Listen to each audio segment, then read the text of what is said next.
everyone, my name is Fiona Pinto and I'm a watercolour artist and I'm passionate about everything watercolour, especially expressive watercolour portraiture. If that is something that might interest you, be sure to click that notification bell so you won't miss any of my videos, subscribe and leave a comment down below, and let's dive right into this video.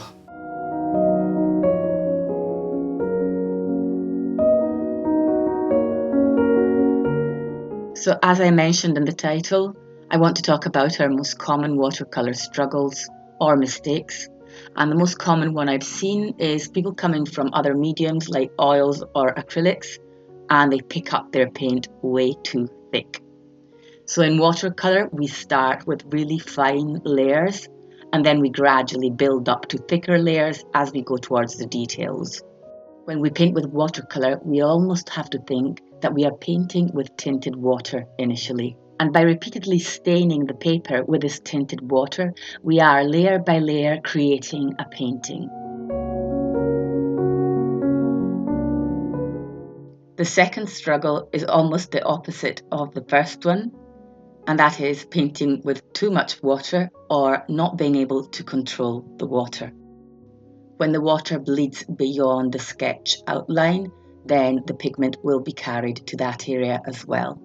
Very often we reapply water to an area before it's completely dry, and this can dilute colour and carry it outside the edges of our drawing. The solution is to control the amount of water we use or where we carry it with our paintbrush. As much as I love expressive painting myself, I don't think that it looks good when the mixture bleeds beyond our sketch outline and our drawing. But as you can see, that still happens to me. I accidentally let the water go beyond the sketch outline close to the salmon's fin on the back, and it carried the colour with it.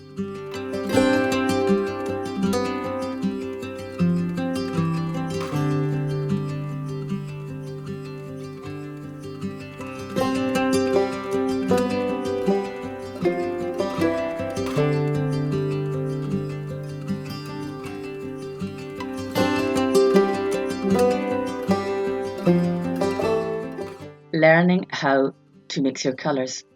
I'm not a watercolour mixer master.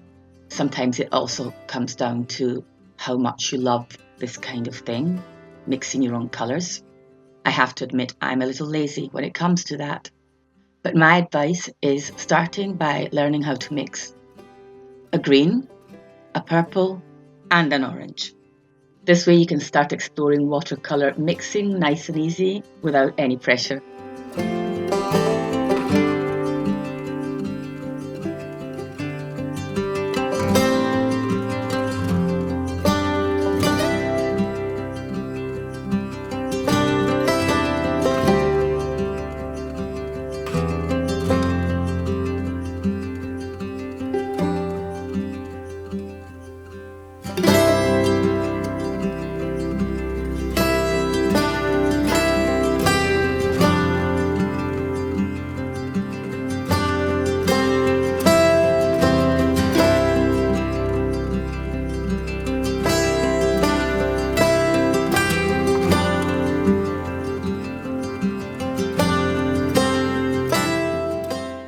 Another of the most common watercolour struggles, and I should have put this in the first place maybe, is wanting satisfying results way too fast.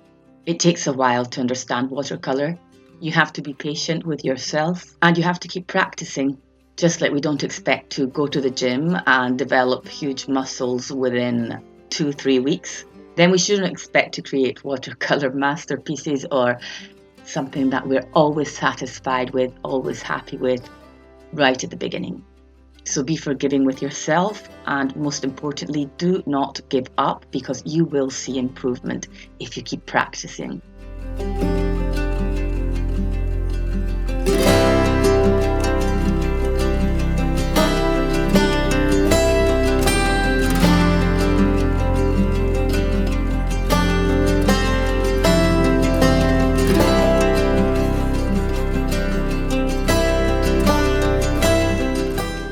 And if you have watercolor struggles yourself, which I'm assuming you do, otherwise you wouldn't be watching this video, then consider joining my Patreon. You will find everything in the description box, and you can get full-length narrated tutorials starting at just $7 a month. Last week I mentioned that I was planning on opening a new tier, and I did not realize it no longer was in the draft stage. It had published itself in a way. And I noticed because one of you had subscribed to it, and since then other people have joined, and I am super happy about this. And in that tier, which is called the Lunar Black tier, we will be having monthly paint-alongs. Something slightly more relaxed than a masterclass or a workshop, but we would be painting together, painting the same reference, and you would have my guidance. So if that is something that you might be interested in, check the description box below this video to get more information. And I forgot to mention, the painting sessions will be live. We will be painting via Zoom. And don't worry if you can't make it on that specific date that we set for the month, because all our sessions will be recorded and I will be uploading them to our Lunar Black tier after they have gone live.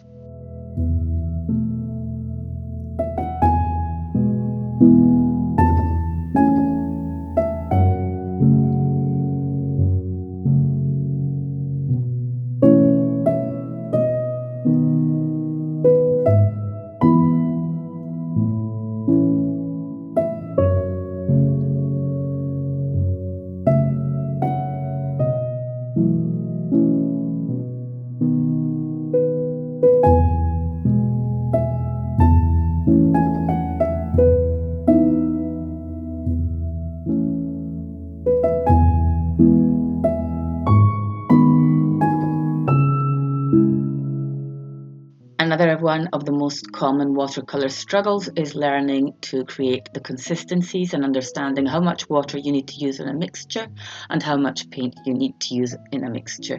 You have asked me this question time and time again, and this struggle seems to be common to everyone. Learning how to mix the right consistencies is quite hard, but if you think of them in terms of starting off with a watery tea-like consistency and building up to milk, and then cream and butter and getting thicker as we go along, can help you break things down and understand when and which consistency you should be using, remembering that we usually build up from more watery ones to thicker ones. Look at your mixing tray and try to think what you can see. Are you looking at something that reminds you of tea? Are you looking at something that reminds you of milk? Or is it butter? Is it the right consistency to tackle the particular stage of the portrait you're in? Buttery might be good for eyelashes, but definitely not good if you're painting the skin.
And our last watercolour struggle for today is not forgetting that every mistake is an opportunity.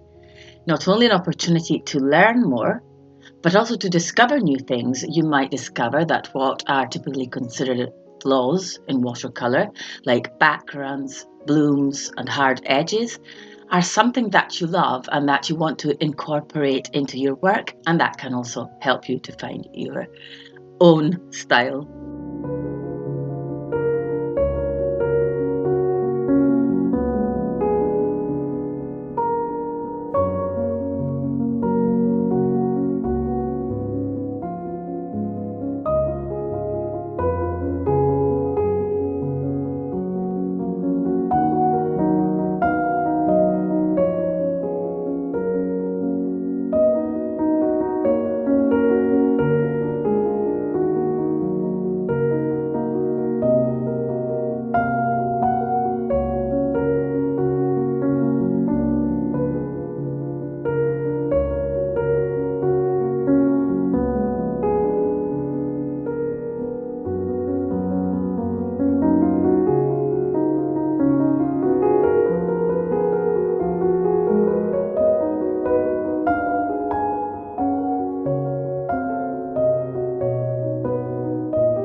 This is all from me for today.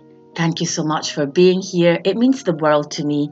If you want to support this channel, try and watch as many of my videos as you can. YouTube very rarely pushes my stuff, my content out there. So that would really help a lot. Leave a comment down below and I will see you next Sunday. Bye for now.